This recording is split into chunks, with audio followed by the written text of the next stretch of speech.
Yo, what's good, everybody? Welcome back to another episode of the Gifted Hoops Podcast. We are in the summertime. The NBA season is officially over, and I'm joined here today by none other than big Boston fan, B Souls, famed content creator, 1/4 of the Let's Keep It a Buck pod, which we'll be getting into those shenanigans later in this episode. But B Souls, how you feeling, man? Good, bro. Good. I got my Boston hat on, as you mentioned. I got my Let's Keep It a Buck shirt on, as you mentioned as well. I'm sorry, I was laughing earlier because a countdown from 10 was kind of crazy. I'm like, damn.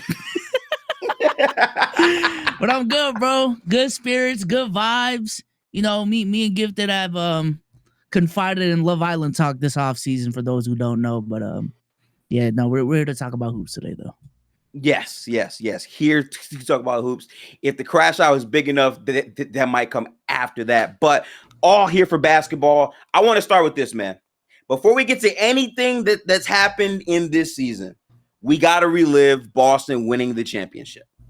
And I say this so importantly. It doesn't matter how you feel about Tatum, Jaylen Brown, Boston, whatever in general. The Boston Celtics won a championship. And I feel like what happens often, like we live in an era where people are so quick to be on brain rot on Twitter, TikTok, social media, that we have such short attention spans. Winning a championship is hard. Like it took many years of Tatum and Brown being allowed to figure things out.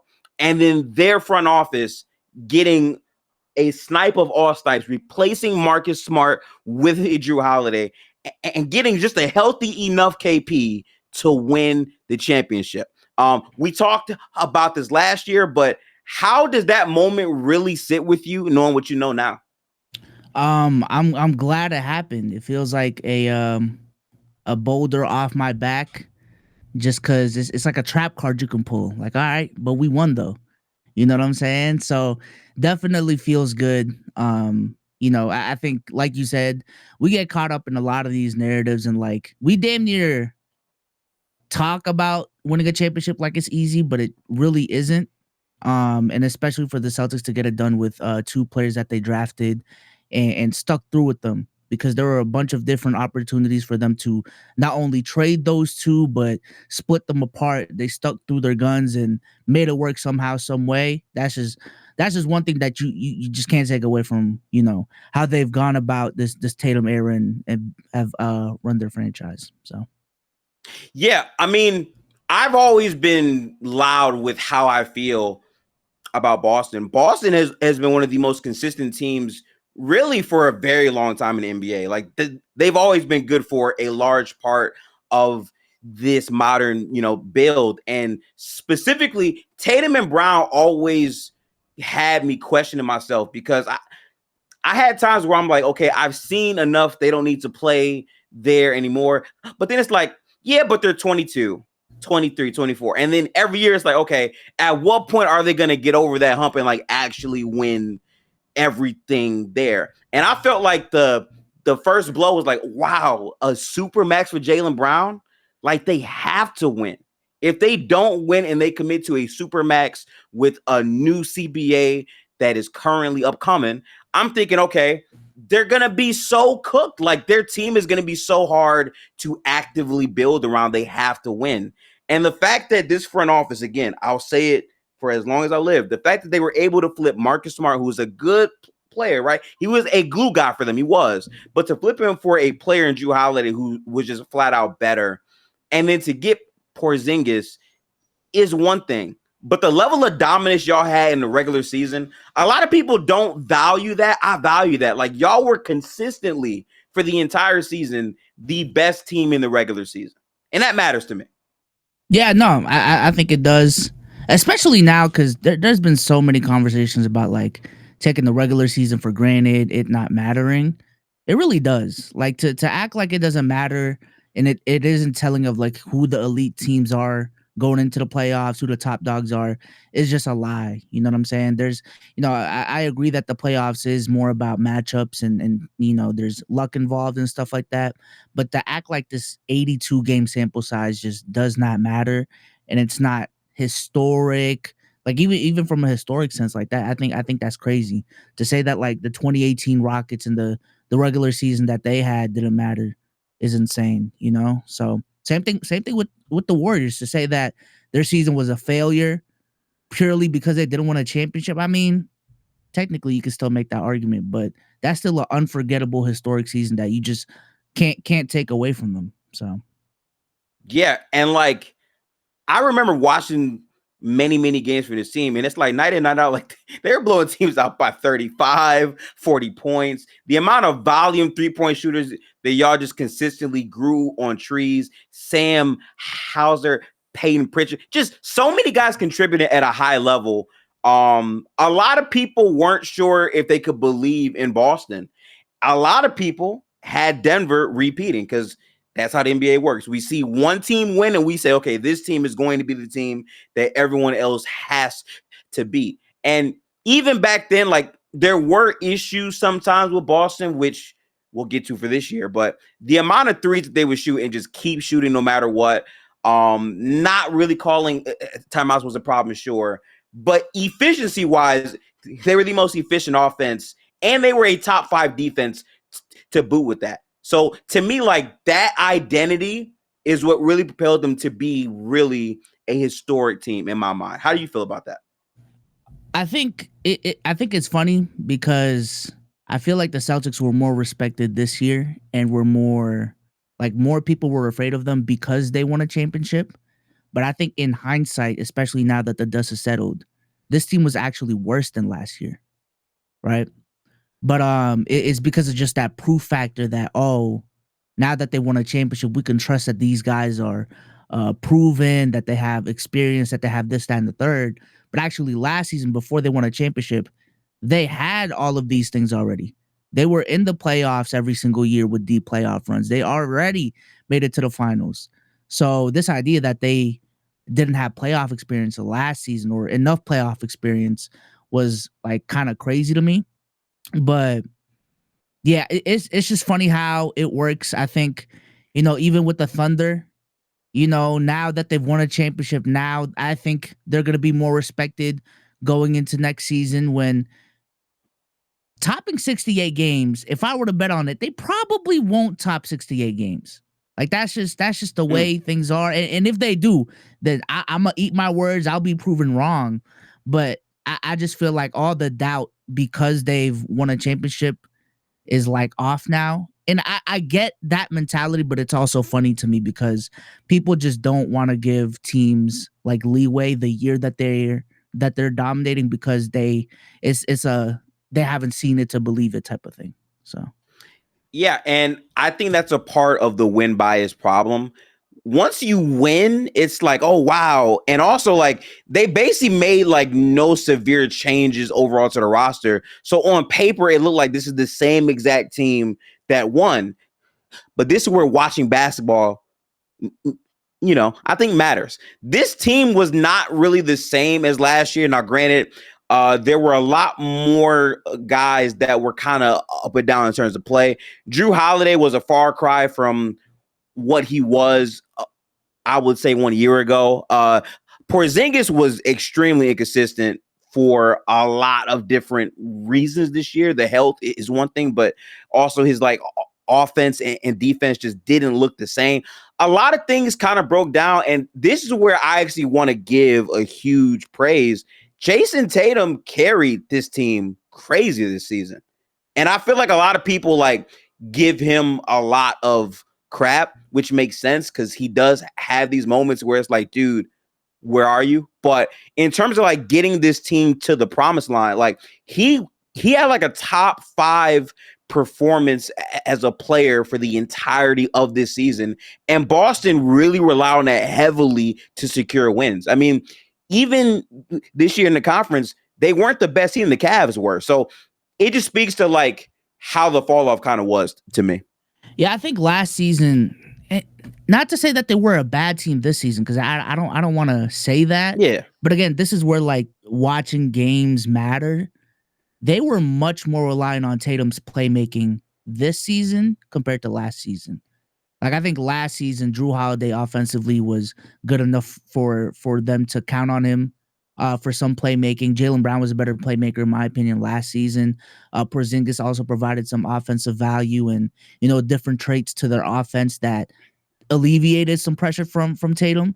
But because Drew took a step back, because Jaylen Brown took a step back, because Porzingis was inconsistent as he always is, and also small stuff like Sam Hauser not being who he was last season, like all these little things just added up to, by the end of the season, Jayson Tatum was asked to do a lot of things, specifically play make on the offensive end.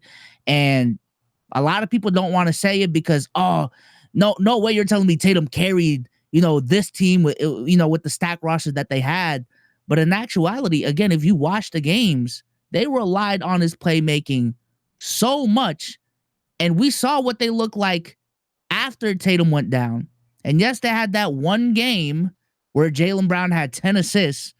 But by the next game, and now, mind you, at this point, they're down 3-1 or whatever, do it again. And they were not able to do it again because of said flaws that we've been talking about. So, yeah, and like I don't want to make this sound like I think they were a bad team. They were the number 2 seed in the East, right?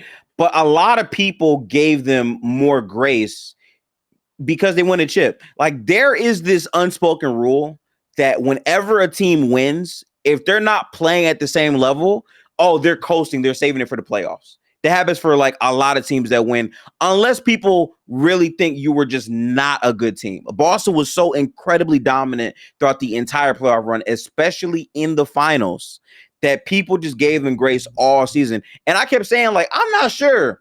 I think they might be more touchable this year than a lot of people think. The playoffs begin. I believe you guys went through like the Magic. I mean, you were definitely a better team. Good bump. Some of those games were close. Yeah. But I do got to say this. I did not have them losing to the Knicks. And I understand in hindsight, a lot of people are going to say, but that's not fair because they had like 2 or 3 players go down, out. I'm sorry. Watching it live, like, I'm sorry. Really, that says for me, B-Souls. Like, everyone picked Boston for the most part. There were some that had the Knicks here or there. I had Boston comfortably winning that series. And I was wrong.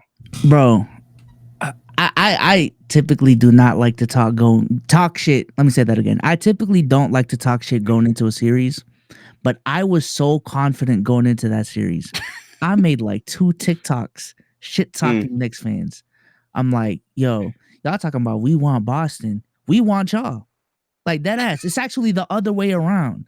Y'all are the matchup that we want. We would actually want y'all than the Detroit Pistons because the Pistons to me are better defensively, this, that, and the third. Y'all are a matchup, not even nightmare, but like whatever the opposite of a nightmare is. And in the regular season, we busted y'all ass. Yeah. And not only that, all the elite teams busted New York's ass. It was the Celtics. I think they were 0-12 against the Celtics, the Cavs, and the Thunder. So in my head, I'm like, bro, there is no way we lose to this team. I thought this was a series where like Tatum was about to drop 35 a game. You know what I'm saying? Them best in the league talk is really about to get scary.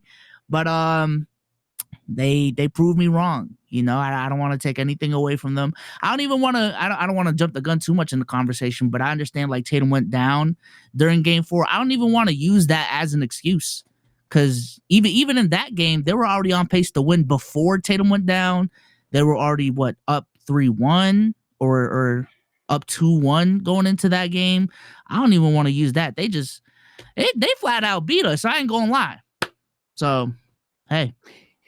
Yeah, I have. So I'm going to make sure that all of these games, like I am going to do the entire playoffs again and just watch every single game of every series. But my gut reaction watching it happen was, wow, they're up 20. Okay, this game feels kind of over, but it's never over in NBA, and they just kept making runs and runs and runs. Ironically, they were getting closer in the game when Cat or Brunson were actually on the floor by themselves. And then once the league got close, I'm like, okay, where are the adjustments going to be made? And they just kept shooting. I'm pretty sure in the first 2 games, They shot 100 threes and made 25 of them in 2 games. Yeah. Like, this was kind of the flaw that I saw the entire year in their overall offensive process. A lot of it is just we're relying on our best player to create these shots, but we're going to take these shots and we're not going to really deviate too crazy from it. Even Jaylen Brown at times was not consistently trying to get to the basket, which I would argue he should be like the best pressurer of the rim on his team. And both of them were just extremely jump shot reliant. I do want to give the Knicks credit with their defensive strategy a little bit, but a lot of this really felt like Boston just cannot hit a shot. And down the stretch, Jalen Brunson just hit every big shot you could think of. Like, it was a wild process in those first 2 games of the series to me. Yeah. Nah, pissed me off because, you know, when you have a 20-point lead at any point in the game, like, the excuses, they just really aren't many. They really aren't many. When you have a 20-point lead, it's about execution and just playing keep away for majority of the game. Or not even keep away, but just if you execute at an average level, most likely you will win the game. But I think this kind of goes back to the winning bias conversation we were having earlier. Mm-hmm. Like, Joe Mazzulla ball worked last season. So he had all confidence in the world this season that, you know, if you stick to my game plan, if we stick to our game plan, you know, on the average of a 7-game series, we got this. You know, we might let up a game and have a bad shooting night, but is that going to happen twice? Probably not. But the probability wasn't in their favor. They got down 0-2 after having home court advantage. And after they went down 0-2, that's when it really got scary because now you have to go on the road. You know, even if you steal one, and they win the other one, you're still going down 3-1. So that just makes it not necessarily insurmountable, but just extremely hard. But yeah, I think, you know, Joe Mazzulla stuck to his guns and he shot himself in the foot. Ultimately, I think that's ultimately what happened here. So. And, like, I want to be clear before I say this, there's a lot of things to winning and losing a playoff game.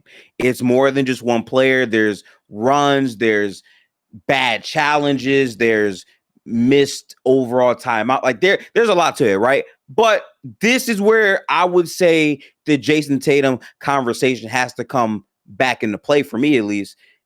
This is why Tatum is so hard as a player to talk about. I still think healthy, he's probably the most versatile player in the league. I think he can do everything for the most part on a basketball floor.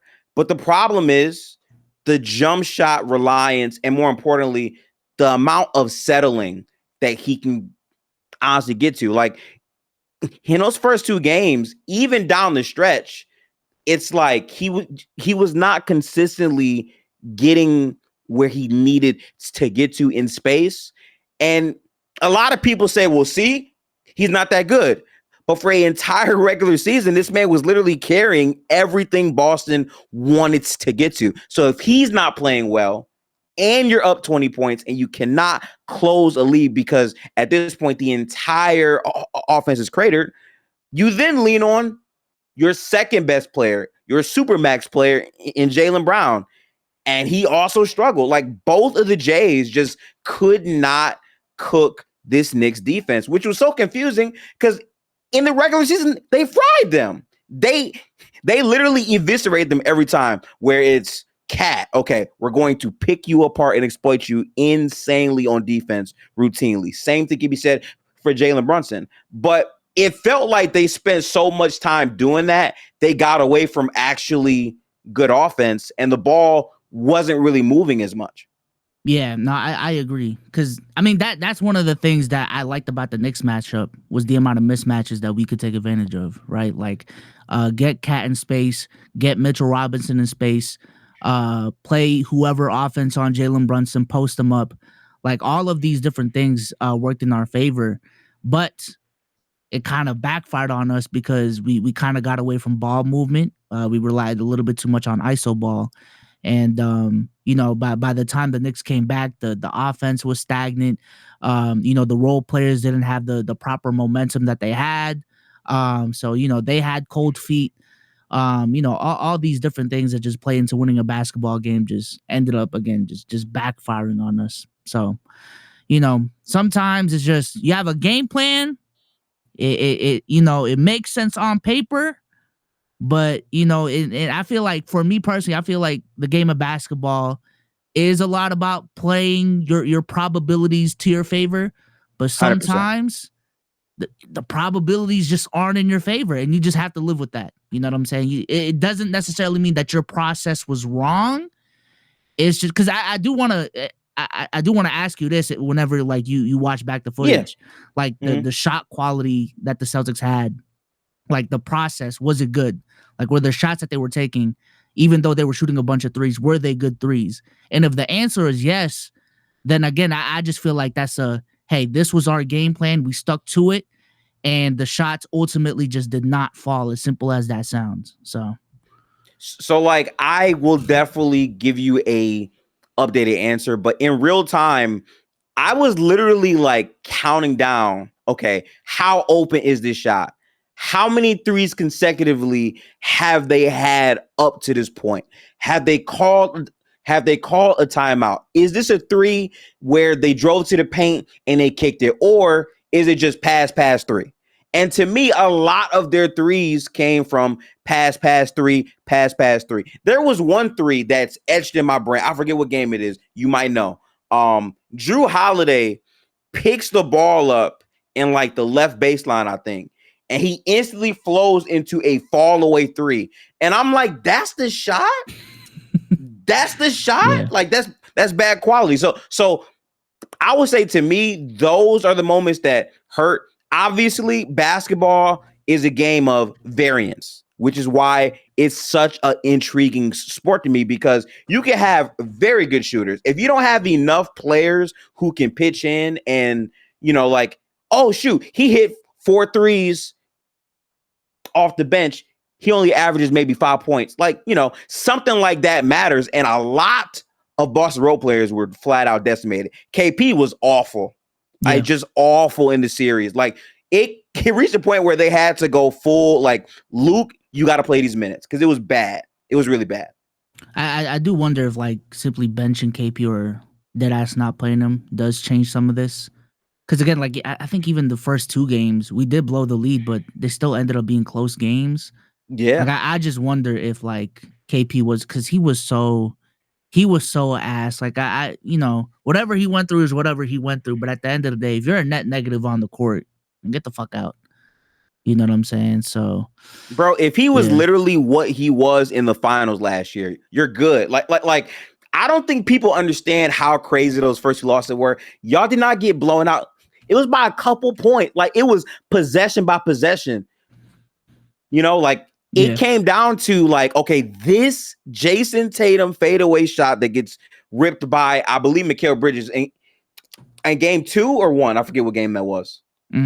I think that was game 1. Mike is saying game 2 in chat. Okay. Just one of them. Like, it's just the small possessions are etched in my brain, but the overall ones that led up to that, where it's like, okay, 3-3-3, no one is actually moving or driving. Boston role players just stop really cutting as well, which is like, you have to have like different looks to not be such a predictable offense in the playoffs. You just have to. Yeah, and I think for me, one of the keys to the series going into it was we clearly had all the tools to blow these guys out every game, but if we keep it close, that is the worst position to be in against the Knicks. As the worst position to be in against the Knicks, because of how Jalen Brunson was playing specifically during this time period. Understand the Pacer series may have been a little different, but against, those first 2 rounds, you did not want to be facing the Knicks with Jalen Brunson in close game situations. And what blowing the lead did was make the palms get sweaty against that team. Nah, bro, that's when it got scary for me. Like, I truly do think, like, we had all the tools to blow them out, and we even showed it a lot during that series, but keep it close. I trust New York's late game execution way more than Boston. So I think Brunson deserves a ton of credit because he had so many masterclass fourth big shots, right? But the unsung hero for me is fourth quarter Mikal Bridges. Like he'll go the whole game with no points, 2 points, 3 points, but then out of nowhere in that fourth quarter, he's making shots to where it's like, okay, 5-point game. If he misses this shot and Boston gets a 3, that's a 5-point swing. But he hits it, okay. Like he was hitting those bridge the gap shots. And those shots are the most underrated shots in basketball because those are the shots that add up to a run if you can get a stop on the other end. And he was a big proponent of that consistently. And I think he guarded really, really well towards the end as well in that series too. Yeah, no, I think there was one game specifically where I was keeping, I ain't gonna lie, I was box score watching a little bit. And I was like, damn, Mikal Bridges is having a horrible first half. I hope he keeps us up. Third quarter, he goes crazy. And I'm like, oh, God.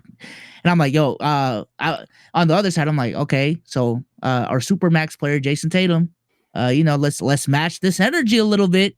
You also had a bad first half, and it's just, come on, bro. You're getting outplayed by Mikal Bridges right now, man. Damn. And it never, bro, like, I was watching it with like some amped up people, right? A lot of them were Jayson Tatum haters. A lot of them did not enjoy Boston. And I'm just watching like, okay.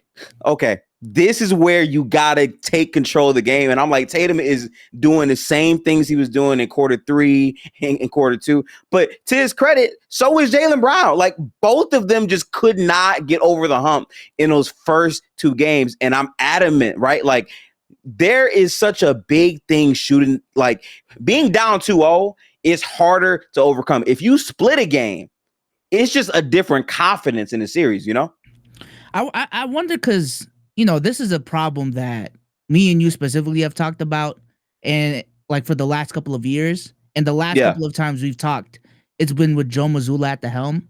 Like, I wonder if like their tendencies is like a coaching issue of, the coaching staff literally telling them, hey, fuck what everyone else thinks. Other players have problems of over adjusting too much. Stick to your guns, stick to what works for you. And again, just, you just got to live with the results. Like, I wonder if that's the message being sent to them. I think so. With them being, coachable players, which is also what makes them, who they are, that's why the Celtics have been successful in the Jayson Tatum, Jaylen Brown era. Like, I do wonder, like, how much coaching has affected their tendencies. I would love to know the splits on exactly what that is because I think Boston is very much so, and I've said this before, this might come off as extremely disrespectful. I'm sorry, but Boston is literally Chat GPT offense, where it's like they put the numbers in it, there, right, and they say, okay, this is a wide open above the break 3. But like the flow getting into that shot, you haven't scored for 2 possessions before that. But at the same time, you then have a game like game 3 where all the shots are falling. Like oh my God, terrible shot, Derek White, green, right? Yeah. So like it's a double-edged sword because when you shoot that well, like you have guys that are confident no matter what. But sometimes you got to pivot away when things are not working. And I just think Boston was so down to die by that shit because they feel like if we are making their offense inconsistent in these first halves and we're completely like we are sucking the life out of the 3-point shot, we're going to completely shoot way more than you. We have to hit 33% and we're chilling. The problem is they were under 33% in the first 2 games. So it's like the ball dropping in or out is such a determining factor of how they run the offense sometimes. I think there were adjustments made after the first 2 games, but again, I really think in hindsight, this series was really made up in the first 2 games. So let's just go through game 1. They have a bad shooting night. Cool. All right. You live with the 20-point blowout. My question to you is for game 2, do you deviate away from, even what worked in game 1? Because again, to have a 20-point lead, that means something worked, right? And, they implemented the same concepts that have allowed them to not only win a championship the year prior, but also win 60 plus games in the regular season. Do you deviate away from those concepts in game 2? And I feel like Joe Mazzulla said no. And if we lose game 2 with those same concepts, that's just a result that we're going to have to live with. They did live with it. They lost the series because of it. But again, it's just, like what you said, it's like, it really does feel like Chat GPT hoops because, like, logically speaking, the reasoning still might make sense as to why they executed the way that they did. It's just, again, you live with the results, and the results were not a championship. So, hey.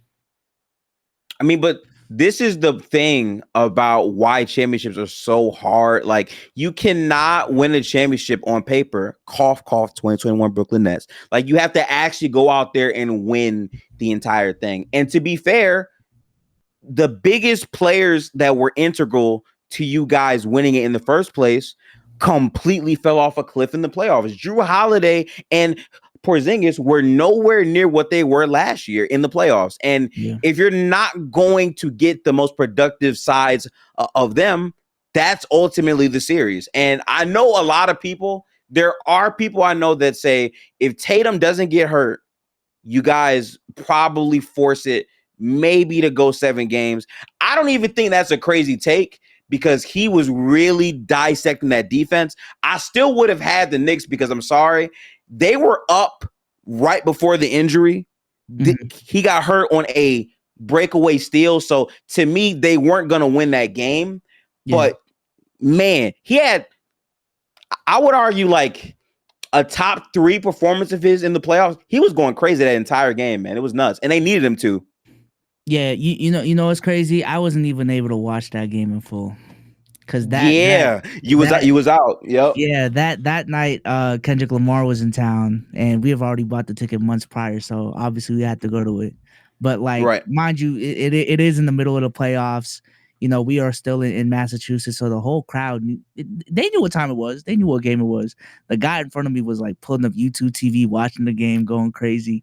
Like our whole section was damn near crashing out. And then when Tatum went down, us. What the fuck, bruh? No! Our whole section was going crazy.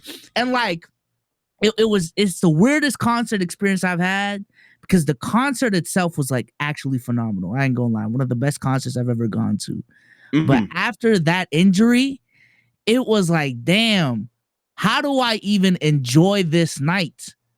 Like, I still did technically, but like I didn't because of the injury. Because like, oh my god, like a bunch of shit just started running through my head.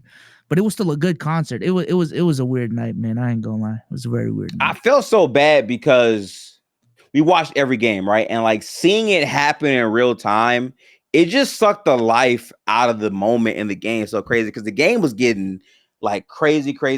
Like I still think that fourth quarter was definitely up for grabs, even though the play, like it felt like they wouldn't come back. But obviously, you hit some crazy, I would say big shots, free throws, threes. Sure, maybe they can win that game, but it just took the life out of the entire series. And I felt bad because Tatum is the guy that plays through everything. And I think that's a part of how good he is. That is his greatness, right? He does everything on the floor. He plays, almost every game, and then he carries that with him into the playoffs. And he's very, very, very physically demanding every night. So it's like all of that in the one package to see that happen to him where he never gets hurt. Like I view him as like it's him, I would say Jokic, like they're the Iron Men of the whole NBA. Like they never get hurt. So to see him go down like that, I just really couldn't believe it, man. It was tough. Yeah, no, I think that's one of the things that Celtics fans have been spoiled with, like, the last decade with him.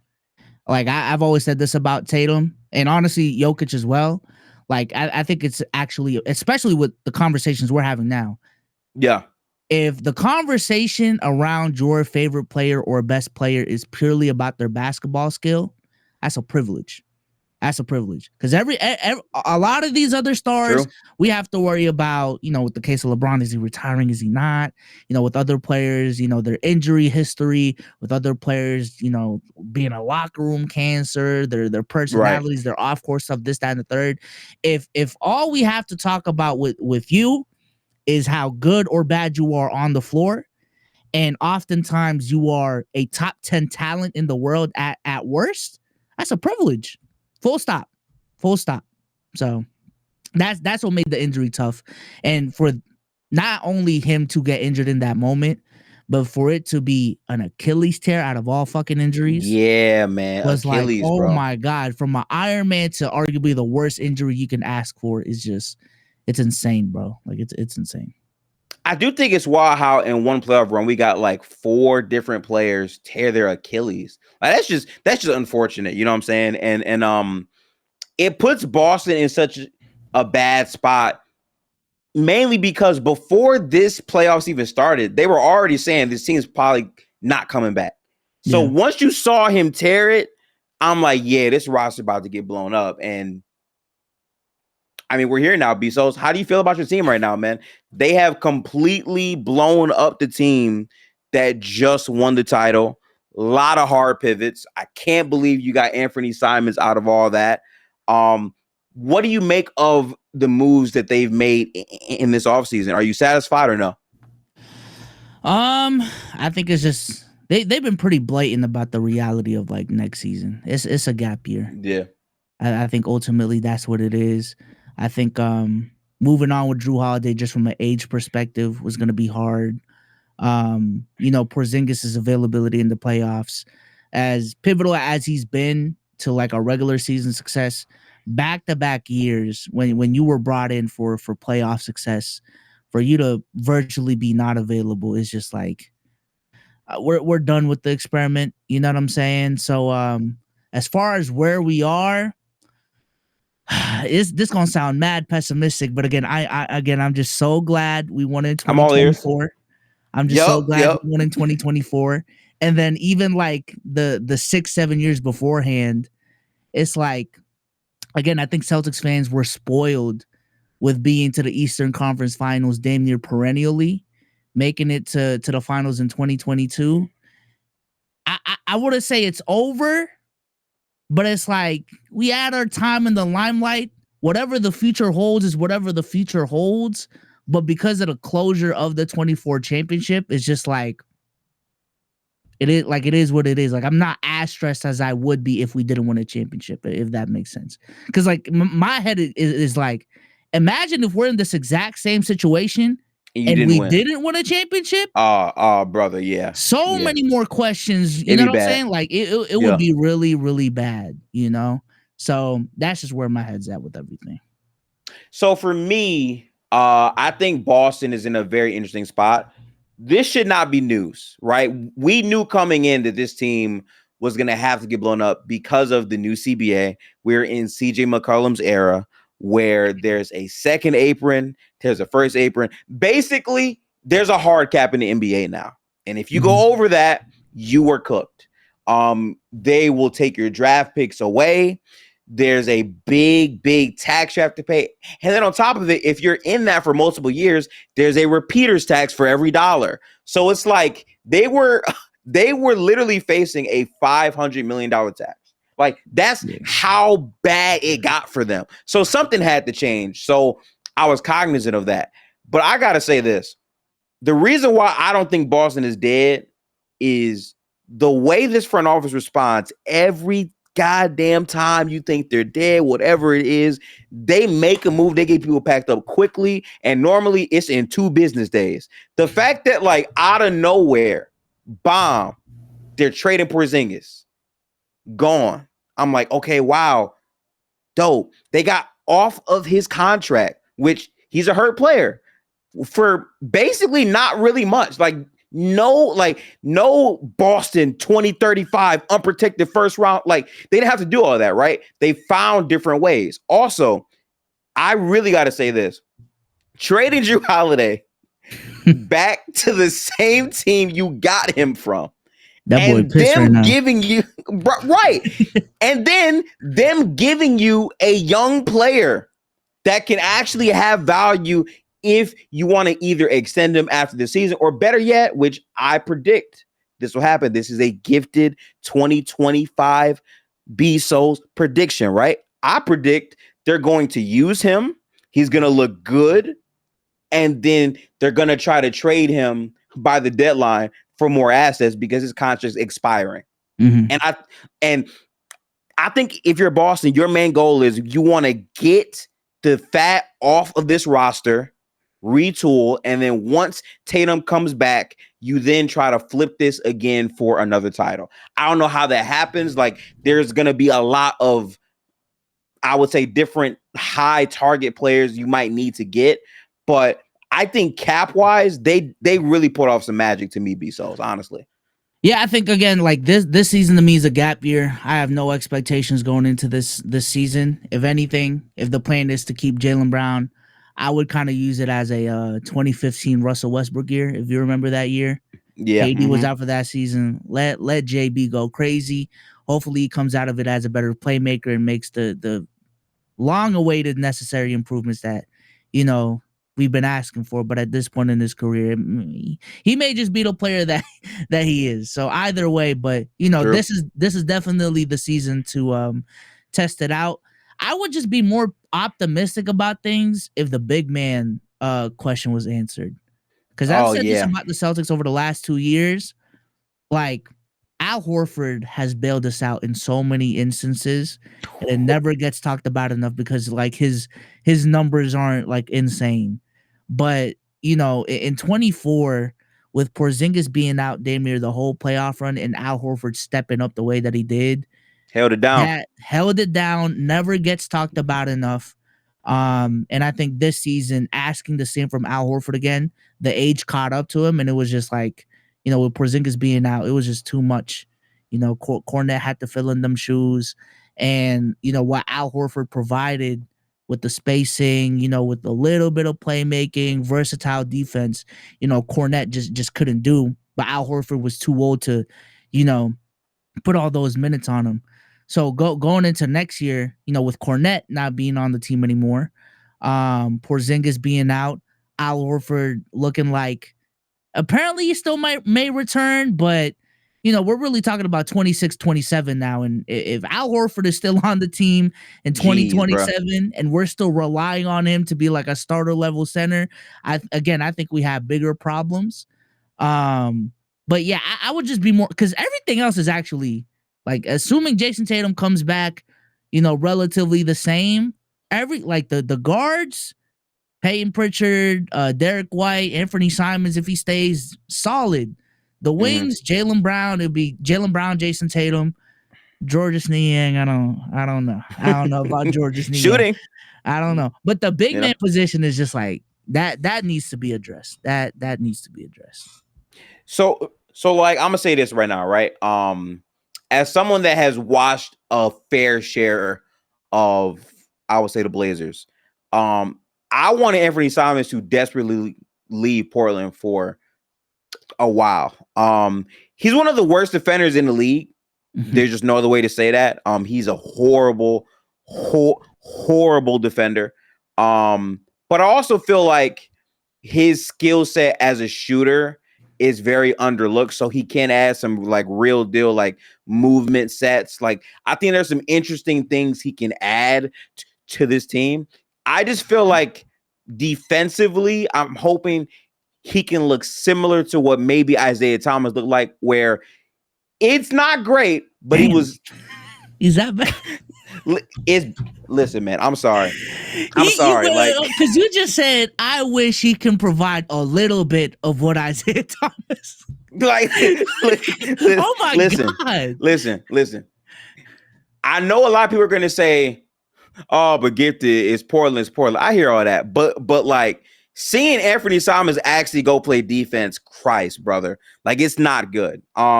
I think there's a chance it looks better in Boston because new team, new player, this and that, yada, yada, yada. But legitimately, like, his motor defensively is just not great.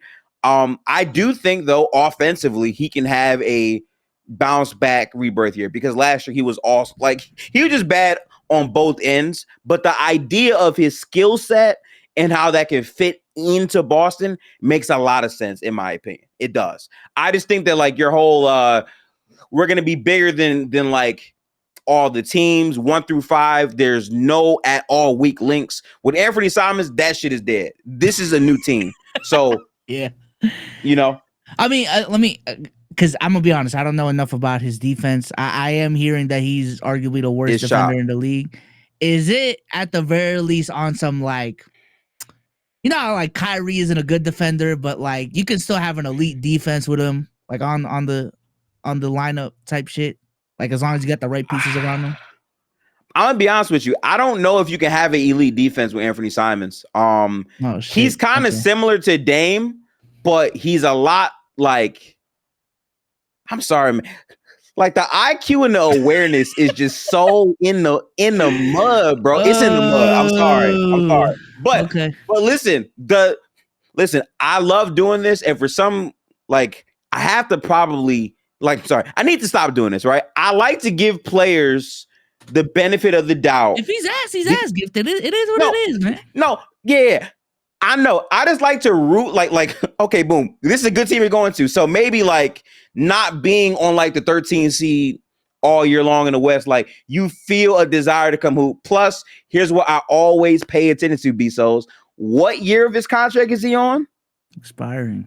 He gonna try to get paid. That's when everyone, no matter how bad you are, that's when you lock in and you buy in because you want to get paid.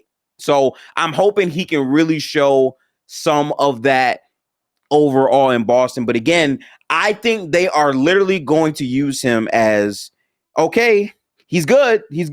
We'll trade him for a unprotected pick. And I think they're going to get more assets out of it. I don't think long-term he stays. If he does, you will have him on a good contract. You're not going to overpay for him. I don't believe that. I mean, I would, again, going back to my concern earlier, if we can get a quality big for him, I think that'd be fantastic. I think our guard rotation with Peyton Pritchard and Derek White is solid enough so that if Anfernee Simons goes, like we're not losing much. And also, this may be a niche Celtics talking point, man.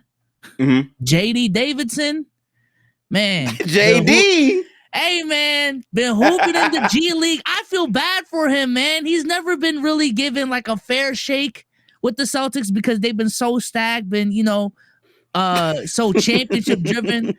I need to see what rotation minutes JD Davidson looks like, man. You think he gonna get minutes? This is the season for him to get minutes, man. That's all I'm gonna say. That's all I'm gonna say. I will be very interested in that happening, but I think you have the biggest question on this team, because regardless of how good or how bad he is, Jesus Christ, like the bigs, I'm really concerned about. And I want to say this too. Shout out to Al Horford. Al Horford is one of the main reasons why I was happy that they won the chip, because Al Horford for years and years and years has just been a quality NBA player that buys in. He's a great, great presence in every team's overall locker room. And he's just a winner to me. Like he always plays hard. Like I'll never forget, right? 2021, when a lot of people favored the Nets. No, sorry. This would actually be not that year. I believe it's maybe 22, right? Yeah. They favored the Nets over Boston. Al Horford was hooping in almost every game in that series, like going crazy. Yeah. He is very much so a 16-game player. And even last year, for Porzingis to be the guy you brought in to alleviate that from him, and he still held it down and still play at a high level. I remember going into the finals, the narratives that, oh my God, Luka? Oh my God. When he sees Al Horford, it's food, and it wasn't? Man, bro. It really wasn't, bro. What is he on? Like, listen, he definitely took a bit of whatever LeBron be on, because he been in the league for so long, bro. Such a long time. So I'm hoping that he kind of retires, because I don't want him to like have to sit out and like play like his worst ball now. He's been rumored to want to go to my team, which I will love that by all means. But I kind of feel like Al Horford's best value is going to be in Boston because I remember when he went to the Sixers on that max deal, that shit was bad. He went over to I think OKC. That never happened, and then he went right back to Boston. I'm right back. I'm like, I don't know if he's gonna still be that good in this upcoming season. I don't know. I mean, I think it just ultimately depends on how badly he wants to ring chase. But I do feel like again with that ring in 24, it seems like his legacy's cemented in a sense, not only in Boston but like in his career. He's definitely one of the ringless guys that got a ring.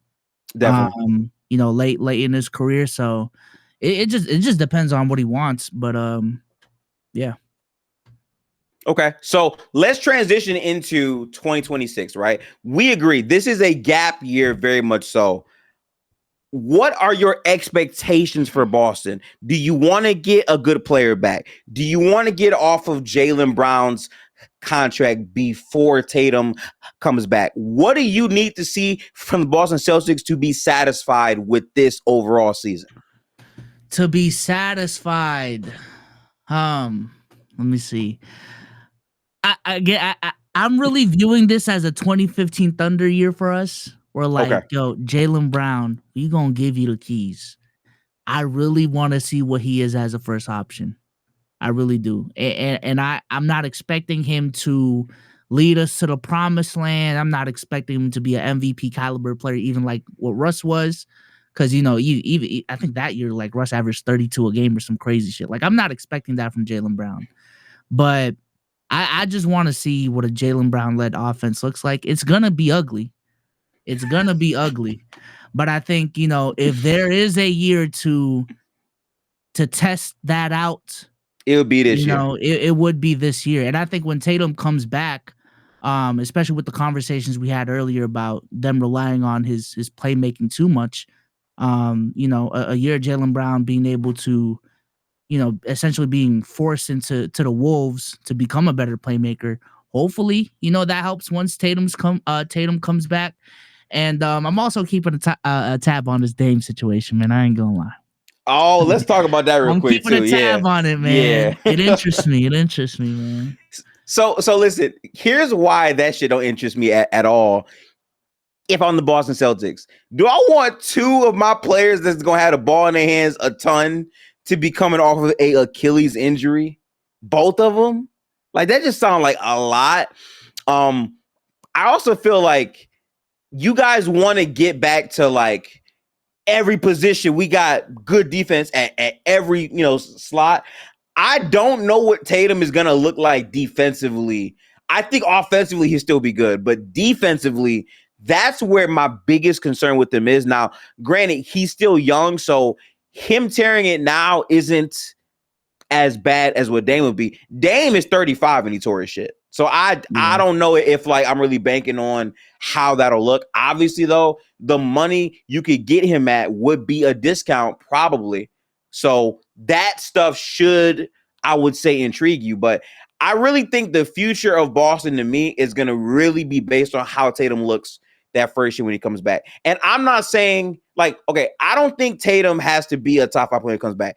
Be like top 15-ish in that range and just show some signs of, okay, he's going to actually be back. Like, that's the thing that I care about. Jayson definitely shouldn't play a single game at all next year. It's a gap year. There's no reason to. Yeah, I agree. I think this season, we've been saying it a lot. It's a gap year. Tatum, take your time. Do not rush yourself back. Come back when you're ready.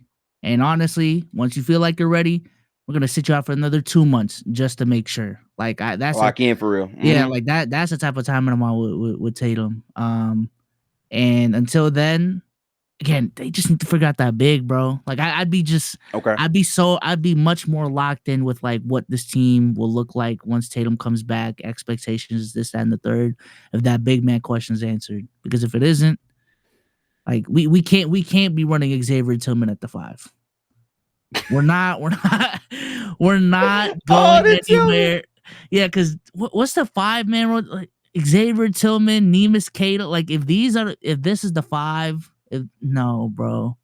No. Listen, I like Kata low key. I can't hold you. I like Kata.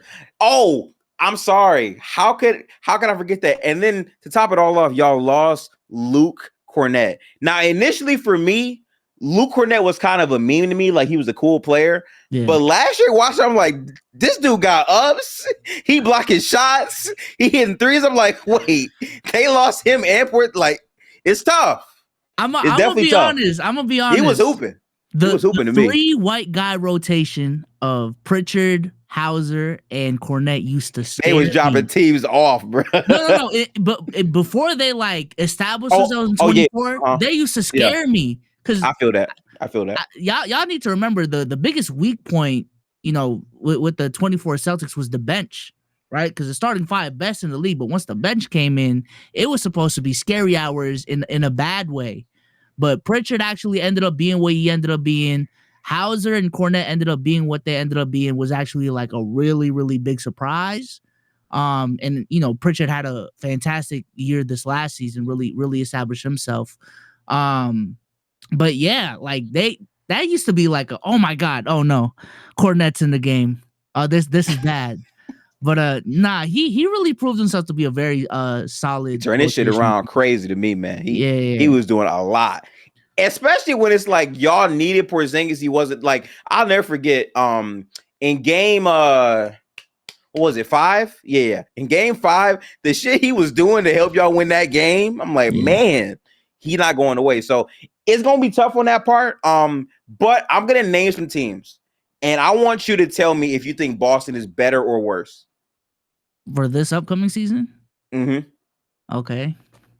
Atlanta Hawks. Worse. Okay. I liked their offseason. I think they are a very good team. I can see you saying that. Okay. Orlando Magic. Worse. I got a good one. Philadelphia 76ers. What's up, B-Souls? Philadelphia 76ers. Oh, man. Are they healthy? Are the Sixers healthy? I ain't gonna say nothing. That's what you think. Yo,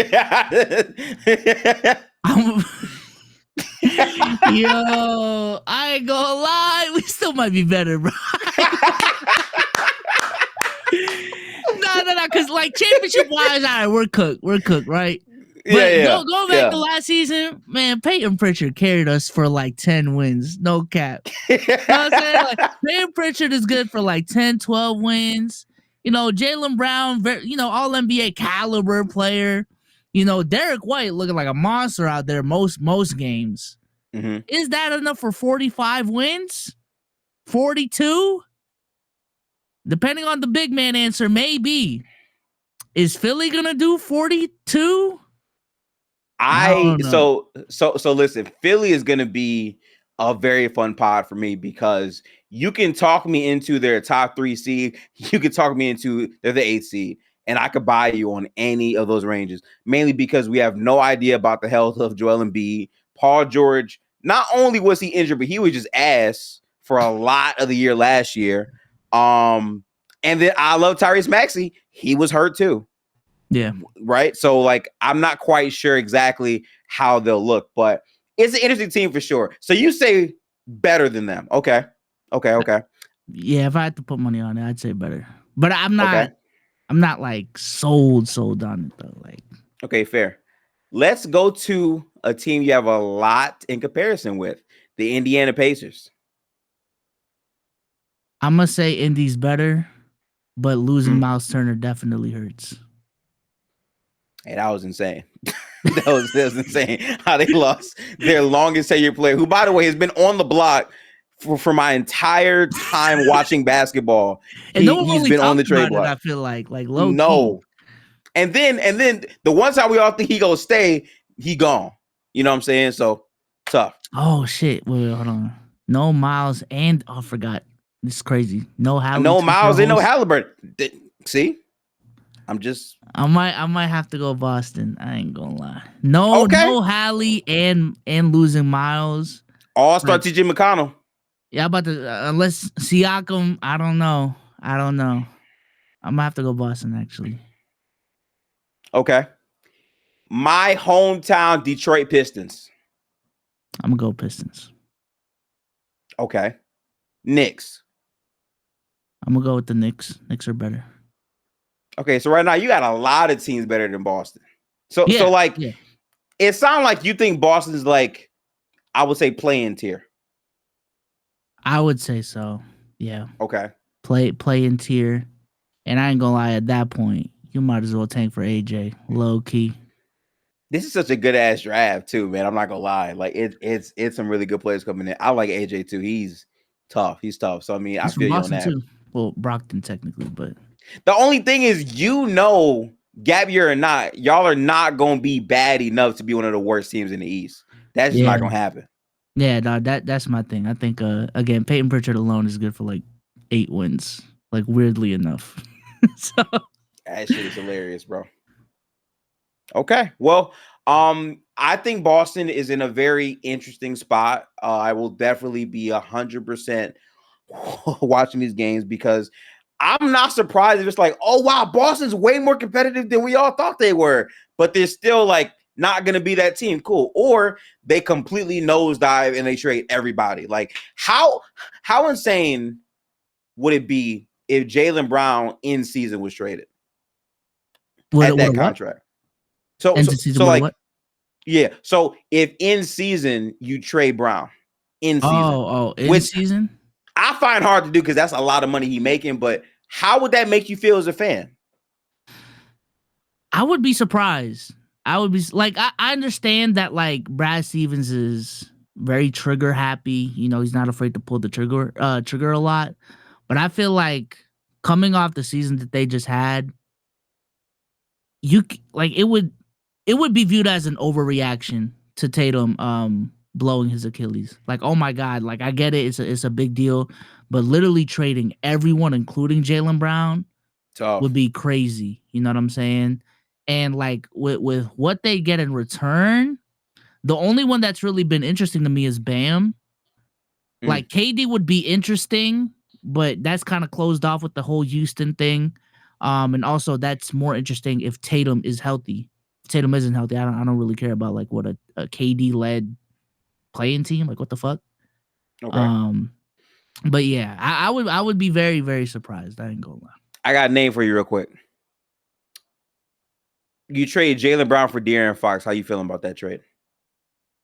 De'Aaron, too many guards. Need a big man. If like I'm telling you, that big question is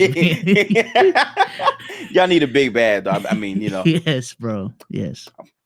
I'm not gonna lie, Bam would be crazy. Y'all not getting Bam though. That they love him too much over there in Miami. You know what I'm saying? Yeah. I'm sorry. You know. So here's what I'm gonna say. Okay. Boston is gonna be in a very interesting spot.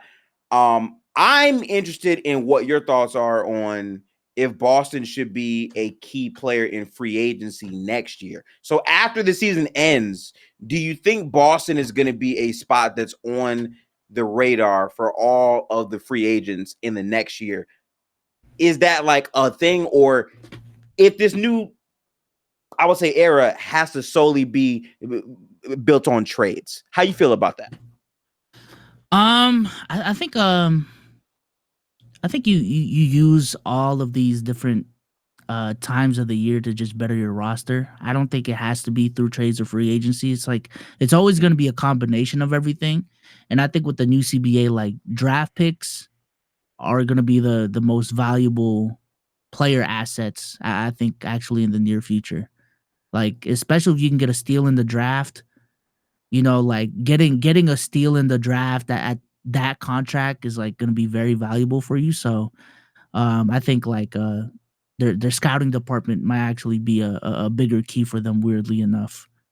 But yeah, I have heard the names in 26. It's crazy. It's a lot of names 26, man. It's crazy. But I also think, you know, with the new CBA, the league is heading in the direction of like the big three era is done. You know, the I big think so two too. era I think is so too. done. It's about constructing the most well-rounded 8-9 man rotation that you can have. And you know, if saving all the salary cap to get that one big free agent in 26 is the answer, and we're rolling into 27 with Tatum, Derek White, this max free agents, and a bunch of scrubs, I don't think that's the answer either. So yeah. Fair, fair. Well, I appreciate all of your answers about Boston. This is a gap year, but we were able to successfully get through all of the basketball talks for last year, the offseason, this year, and this offseason. We now got to stop and get to that conversation. So this is for all the people that like know me, rock me, whatever, yada, yada, yada. So look, I'm going to tell you my side of the story real quick. All right. For those of y'all that are just now tuning in, okay, there's an event in Houston called DreamCon. What is DreamCon? It's made by RDC for all the fans of anime, hoops, whatever it is. They got it there, right? So I go to DreamCon, right? Souls text my line like, yo, we throwing a hoop event at this spot, so-and-so, right? Now, I want to be very, very clear. I am not a man of excuses. You aren't. For me, it's put up or shut up. I don't give a damn. I don't give a fuck. I will play anyone wherever they want to be played. I don't care what it is. Truthfully, I had not been in the gym for over a year, but I like basketball. So obviously I'm going to go. I'm going to go pick up the rock. It is what it is. Mm-hmm. So I go with a group of people, niggas, and we're all in an Airbnb. So we have to be together because we also put money down on a joint car that we share everywhere we went. So us coming over to the event was kind of rushed. We couldn't stay as long because we had group activities we was going to. But we went. I played. I'm going to be honest. I didn't play good, right? I don't think that I played well. But what annoys me so much about it is Damo. I'm going to say it. Damo. Yo, Adam, man. Adam. I'm going to say it. Damo be acting like I was getting my ass bust. Pause. And it's like, no, I'm not pausing that. I was not getting my ass like, listen, I want to be so honest, bro. There was someone else from Detroit. No disrespect. I'm terrible with like everybody's name, right? We both did not score. Now, listen, I wasn't great. I didn't hoop. But the fact that Damo is so y'all acting both like ass. What the fuck? What does that mean? No. Follow me. Okay, right? Okay. I'm not making an excuse about it. My thing is Damo is acting like he's just tears above niggas. I'm like, bro, like, I need you to understand a 5v5 where I'm getting rhythm back is not the same as like ones where it's 3 dribbles, we go to 12. That's something different, right? So I was upset because what was the first thing I told you when I came in there, B-So? You ain't never met me before. First time meet you in real life, what did I say to you? I'm gonna be honest, I don't remember. What did you say? Can we run the ones? What's up with King of the Court? Like I'm asking what's good. Now listen, LKIAB has motion. So they had a bunch of niggas on these 2 individual courts. And I'm like, damn, I wanted to get my ones on. We couldn't get it on. Right? You can't. Yeah, we were hosting an event, Gifted. No. There were 2 games of 5s going on. I understand it. I just thought the gym would be like maybe 3 or 4. It was only 2. Okay. And like on one court, it was a lot of intensity on that court. Kanoan. Yeah, played. That's the 8 court. That's the 8 court. Yeah. And niggas had necks. Like, bro, people came to the event with RSVPs for games. It was that like that's how packed it was, right? So all I want to point out is I am willing next year, because I put my money where my mouth is. I will be going to Houston again next year. Okay. All right. I'm already like mentally prepared for that. I want to have time for us to get these creator 1s, 2, whatever it is. I'm with it. I couldn't schedule it.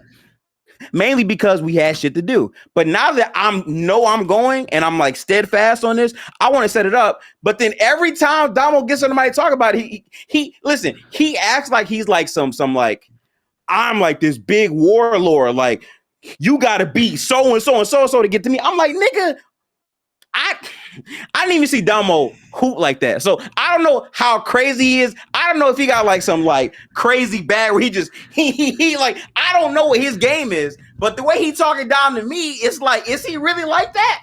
You know, I don't know. I'm gonna be honest.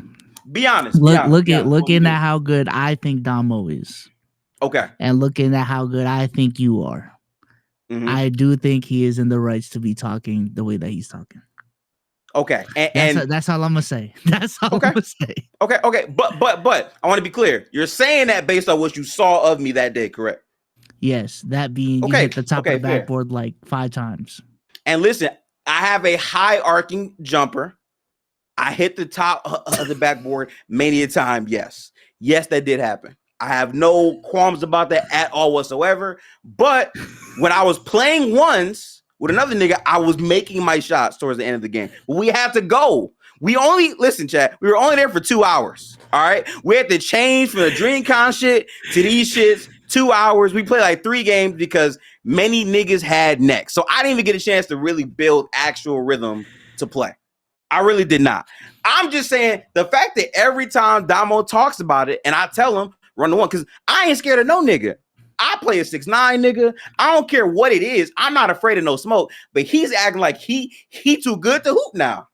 That's crazy to me. And then out of context, for this to come up on an LKIAB pod, and I got niggas DMing me and saying, "Oh yeah, you sorry." I'm like, nigga, I don't know you. Who are you to tell me? I'm like, hang on. First off, half of y'all not popping out to no event.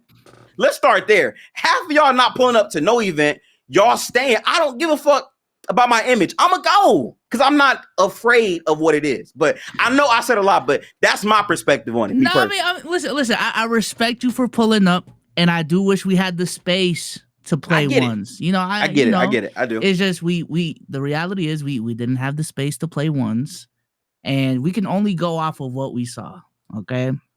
And that's why I'm saying we can book the event today. And again, well, it's too far to book it. That's what I'm saying. No, it's that's not. One. And 2, just based off of what we saw, which was hitting the top of the backboard a lot. Mm-hmm. There was one time you got a pass going down the middle, and you just like tap past it for no reason and almost fell over. You ain't see the vision. They didn't see the vision, bro. I was trying to hit the cutter. Niggas don't want to cut. It's crazy. It's crazy to me. He was it's playing crazy to me. Basketball out here, bro. We got to stop. Listen, all I'm gonna say is based off of what we saw, and mind you, this is a very low bar because Sage is. I've said this to him to his face. He's bad at hooping. I never seen Sage hoop. Gifted. We have opinionatedly wise. We have crowned you as the worst hooper in the Let's Keep It Buck community. That's all I'm gonna say. And see, I take this as respect when there was another nigga in the community that y'all know who was like taking pride and trying to go at me, and I was locking that nigga up. I don't know what his name is. I forgot, but like he was trying to score on me. He wasn't scoring. My offense was ass, but I wasn't getting barbecued out there, right? It's different if I'm getting worked and I can't score. Something traveled no matter what. I'm just saying. But again, talk is whatever. I'm with the talk shit. I'm with the RSVP, the trip on Expedia type shit. I'm with the, let's book another gym before y'all do y'all shit so we can get this shit done next. Like, I'm on that type of timing. And I'm at that same energy. What? You keep holding on to these ones that you were playing. Let's get it straight, chat. The ones he was playing was when the full court game was going on. They was on the other side of the court, so no one was on the other side of the court, and they just want to get a shot up. These are the ones that Gifted is holding. Quick buckets. Like, you gotta get them up. You gotta get them up. These are the ones that Gifted is holding on to. I ain't gonna lie. If I was playing ones with you, it would just be a quick shot. I honestly wouldn't even be keeping score. That's not ones. Chat, no. Okay, no. Chat.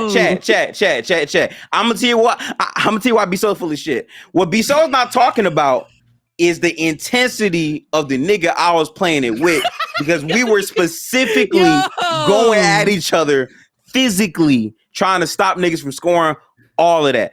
I was getting my shot blocked. I was shooting over. Like, it was legit competitive for those 5 or 6 second breaks, because we knew we ain't had time, so we had to get our shit off quickly. Now, is it like real ones like I'm talking about? No. I wanted it to be like bigger scale. But my point isn't just based on that. My point is, I know who I am. And I'm saying I'm not afraid no nigga when it come down to basketball. We can play. I'm not saying I'm like the greatest nigga. No. I think I'm good at basketball. I do. I think in terms of how niggas are expected to hoop, I'm better than what I showed that day. And all I'm saying is, all I can do is talk and say this. I am willing to go to Houston. We can get a private gym session with just us 6 to 8 niggas, whatever it is. Listen, Low can be there, Real Talk, whoever it is, and we can run these 1s, these 2s, 5, 12, whatever it is, we can set that up and get it out the way to make sure we can do that next year. And guess what? We I'll can be saying this a month before. We can, but you know how fast that weekend goes. I think that was the problem with DreamCon this year. It does go quick as hell. Yeah. So many people were hyping up. Oh, we gonna see at DreamCon. We gonna see at DreamCon. What's up? It was not like that, buddy. Yeah, that's what I'm saying. The weekend was going so fast. These made up we gonna see at DreamCon plans that y'all had just never worked out. But you know, if you're really about it, hey, lead the way, man. You know, give us something to do. Go ahead, man. Go ahead. I'm really about that shit. I do not care. Listen, you can talk to the facts and stats people. I went out to Baltimore to play basketball and was getting my shit off. That's just what it is. Did you cook? Yes. I won multiple one-on-one games. I won multiple shootout competitions as well. Yes. Now, my form looked fucking ugly, but that's because outside of those events, I'm not playing basketball. I'm not really in the gym like that. Today, I just started my physical workout plan today, and I'm hoping to keep it up from today all the way until next year. Because I got to be honest, niggas putting me in the low comp, I got to lose some weight. And listen, no. Listen, I do not want that to get aggregated. That's not a shot at low. I'm just saying, for me to randomly be like clipped of that, and then I'm seeing people call me fat. I'm like, you know what? Facts. Let me get right. That's all I'm saying. But this is what I'm saying, though. What you are next year may not be what you are this year. So we can only go off of what we saw. And based off of what we saw, you're the worst hooper in the community. Off of what we saw this year. I promise you. Maybe Victor Wembanyama gonna have a leap year, you know, and maybe he'll be top 10. Wemby tags. Maybe he'll be top 10 in year 2. But we can only go off of what we saw in year 1. You know what I'm saying? Like, there's other film you can see at PC Weekend too. I heard you was ass at PC Weekend. Oh my god, nigga! I was scoring more than a lot of niggas on my team. Who was on the team? Who was on the team? Listen. There's a clip of me shooting a shot, and again, I'm not shit talking. It alternated, bro. It alternated. It was a lot of PC niggas, bro. All I'm saying is they had me on camera shooting a turnaround fadeaway over a 6'9" man and cashing. That's all I'm saying. Off the wrong foot. Off no like real work. Okay. Now it's out there. It's documented. Yes. Actually, hang on real quick because it's on the PC. Oh damn. See, this is what he got for lying, chat. This is what he got for lying. On my soul, it is up there. I remember it because I think Pam was like, "Wow, bro, I'm surprised." Like, you play with such grit. Now look. So that ain't telling. Wow, bro, I'm surprised. You play with so much grit. What kind of Tony Allen ass fucking... Nigga, okay. Listen, B-Souls. I'm not saying nigga Kyrie. I'm not saying that. I'm saying I can score. That's what I'm saying. Okay, bro. This was a year ago. Okay.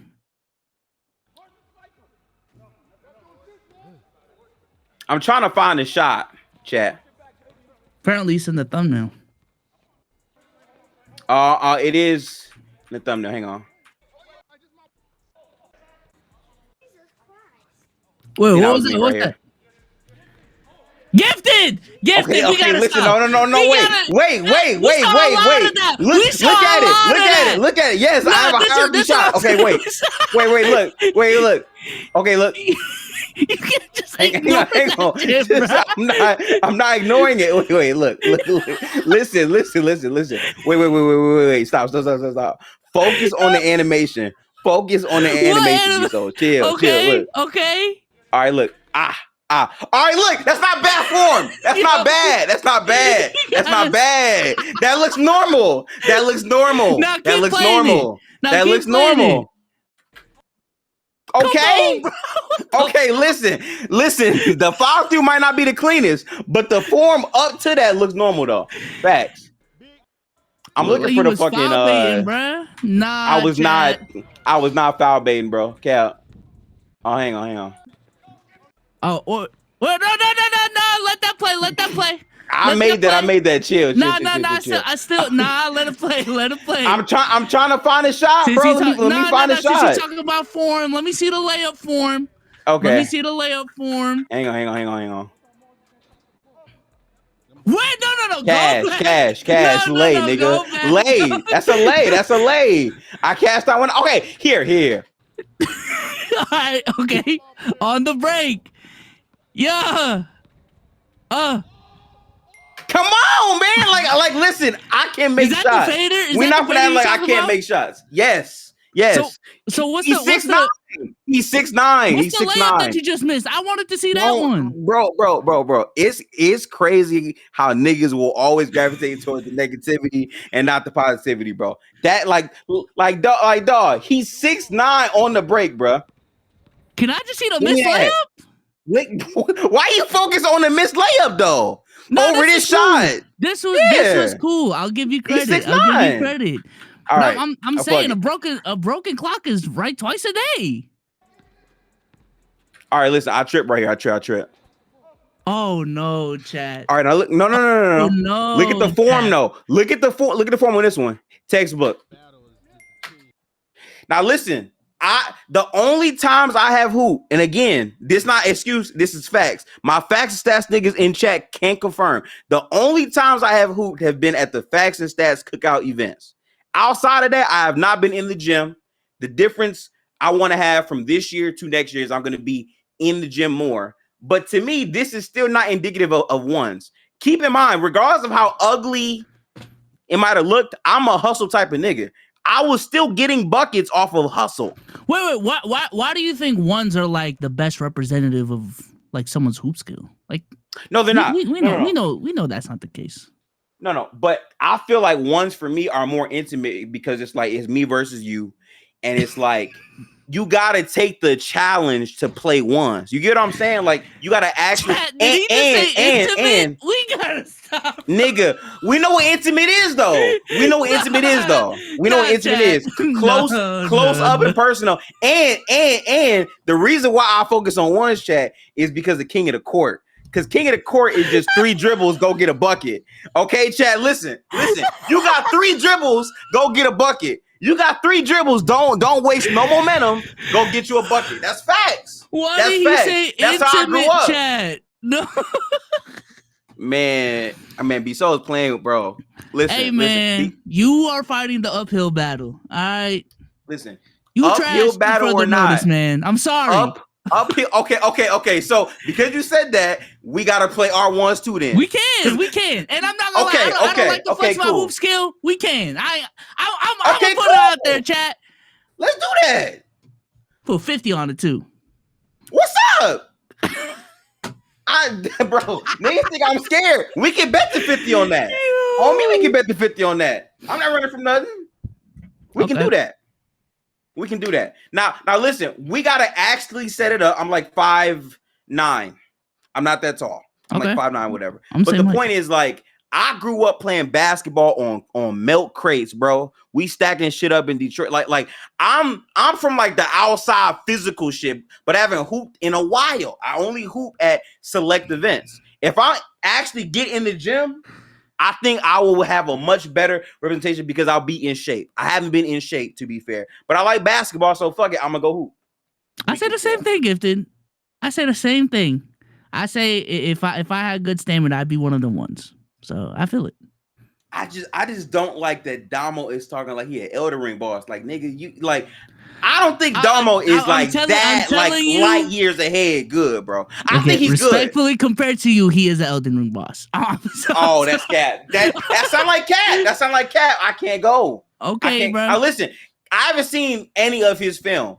I'm just going off of like the feel from what I did see on the court when I wasn't playing. I'm like, all right, he cool. Especially if it's ones. Like we're not talking about full court games. He's skunking 3 dribbles. It's 3. Yeah, he's skunking you. Respectfully, he's skunking. Yeah. Okay, word. True. Bullshit. Bullshit, nigga. Okay. Okay. Skunk. Okay. Word. Hey, listen. Here's my thing, chat. Remember, when it comes down to actually being in July, I'm not one of these cap niggas who be in the street like, oh yeah, I'm gonna be there, kikiing, just because there's a whole lot of people in chat. I pop out to these shits. I popped out to DreamCon. He did. I got on a flight from Detroit to Houston, and we're gonna do it again next year. Yeah, no. Let me get this straight. We appreciate you for coming through, but we gotta call a spade, man. That's all it is, bro. Okay, no, stop. I'm so happy. Okay, no. Be so really. I gotta go soon. Real underscore Shaggy, bro. You suck. This the same nigga I beat in ones telling me I suck. I beat you in ones multiple years back to back. Oh, you saying I suck, but I beat you multiple years back to back. Now, if he beat you, oh, he coming up.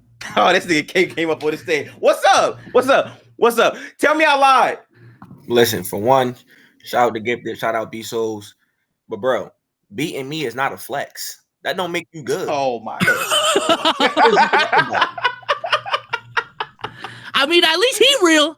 At least someone real up here. Like what? Listen, then he's not even good. I'm blowing by him 3 dribbles. I can't make a left-hand layup. Like, I'm missing layups. He's not a good player. No. Then you're lying. You're not 5'9". No. You're physical defense. You're 5'7". I am 5'9". You're 5'7". 7. You're 5'7". You're not. Are you pulling an ace out here, Gifted? Don't tell me you pulling an ace out here. You're not 5'9". No. I'm 5'9". No, you're not. I'm definitely 5'9". No, you're not. I'm 100% 5'9". What we doing? What we doing, bro? Bro, you're not good, what? Bro. Okay, listen. I beat you multiple times. Gifted. You're not a what? Okay. We go. Oh my God, we go. Really, we gonna lie? No. But he just said he believes he's not good either. So you flexing that you beat him doesn't say anything. Like if you beat Sage today, that doesn't mean you're a good hooper. Okay, but no. I don't think you understand what I'm saying. I'm saying I am good in the sense of average nigga talking about basketball to play basketball. I'm good. I'm not great. I'm not Kyrie with it. But I'm good enough. Bro, you're not average, gang. You're not average. This is bullshit. See, no. He's a troll. You're not average. He's a troll. Bad trolls. You are not average. Bad trolls. No. I am definitely at the very least average compared to people that are talking about basketball. 100% on that. But that's fine. Again, we can cash this check next July. And so I'll be saying this month to month. Out of like notable NBA creators that chat would know, who would you say you're better than? I don't know these niggas though. That's the problem. I don't know these NBA creators to say that I'm better than them or not.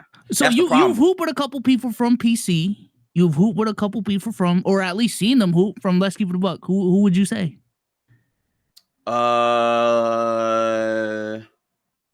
Okay.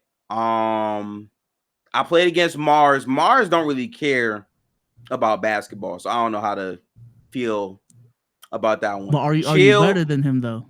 I think so. Chill is better than me. Ron is better than me. Ox is better than me. Good nigga said grass green. All right.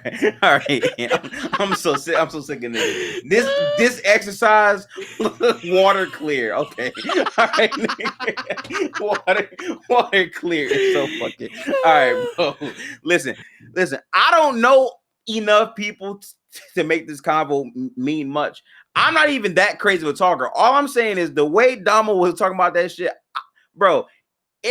Bro, I was playing good ass defense. I just wasn't making shots. Okay, I wasn't in shape condition. I'm gonna get right next year. That's all I'm saying. But I think, you know, going back to the hoop talk, we talked today about the process, right? Like, if you miss shots, you miss shots, but the process is like, well, we need to look at. We saw the process. I was getting open looks. We saw the process, that being the layup form and the jump shot form. The process wasn't processing. I can hear that. Okay. I could understand you having that perspective on this individual set of time period in the day. I can understand all that. Right? Like and what I saw from the PC detail. video. Okay. But even that is edited. If you watch it like fully through and through, I'm actually scoring more than people anticipate because I'm hustling. I'm hustling on both ends, giving it effort. Just off effort alone, I'm going to score. That's why when you say I'm gonna get skunked, I don't believe you. So you're getting loose ball effort points, and you think in ones where it's half court 3 dribbles, you're gonna fare up better? Yes, because I'm bro. Listen.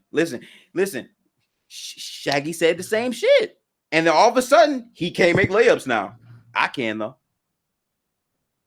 I'm just saying, bro. Okay. All right, just saying. We'll see next year. Allegedly, that's what it's about now. So, hey, listen, all this shit is post pod. This is not going in the official podcast recording. This is exclusive for all my people at Playback. You could put it on there though. That's gonna be long. Hang on. How long has this shit been on? An hour 32? Yeah, hell no. I'm gonna carry this shit out at like an hour. Stop the cap. Stop the cap right now. Souls, I do appreciate having you on. I want to get your overall thoughts about how this pod went and what you're excited for in this upcoming NBA season. Appreciate you for having me on, bro. This was definitely fun. For those who are in the playback, the real fun happened after the real hoop talk. So, well, actually, we got into real hoop talk for real. I ain't gonna lie, but appreciate you, Gifted, for having me on. As far as this season, what I'm excited for, I'm excited to get back into the NBA community, man. I think I personally actually took a gap year this last season, but I think it's time for the kid to make a return, man. Yes, sir. Yes. I'm itchy. Yes, sir, man. We love to hear that. I'll definitely have all of his links and all that below. Appreciate everyone who made it to this point in the episode. Make sure to leave a comment when it's out on YouTube. We got 30 teams to get through, so the pods will be coming at an accelerated rate. Appreciate all y'all. Tap in, like, comment, subscribe, all that, and tap in with B Souls below. Peace out, y'all. Have a good one.